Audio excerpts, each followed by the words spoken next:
नमस्कार. एक तरी ओवी ज्ञानेशांची हे डॉक्टर वीरा करंदीकर आणि डॉक्टर हेवी इनामदार यांचे पुस्तक.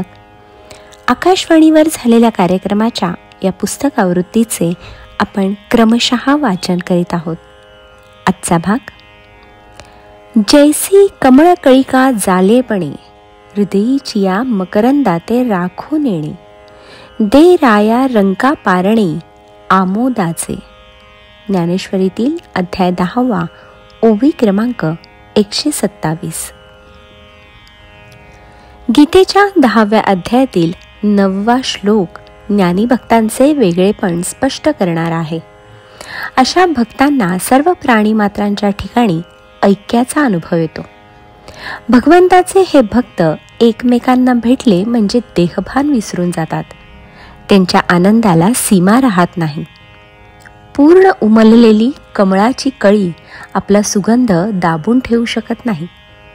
राजापासून रंकापर्यंत सर्वांनाच सुवासाची ती सारखीच मेजवानी देते, असा या ओवीचा भावार्थ आहे.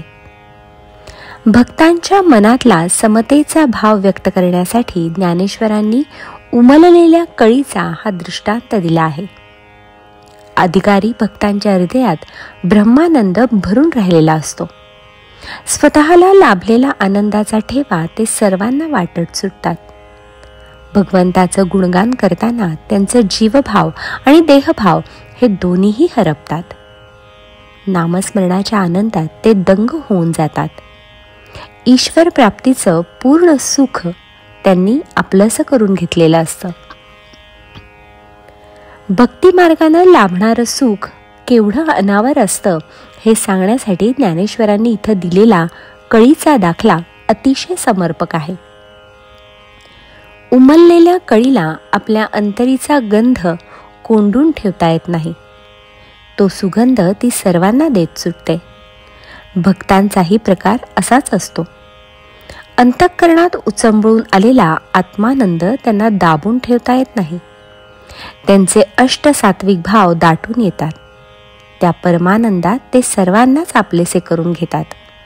हाच अपूर्व अनुभव तुकोबारायांनीही आपल्या अभंगातून मांडला आहे.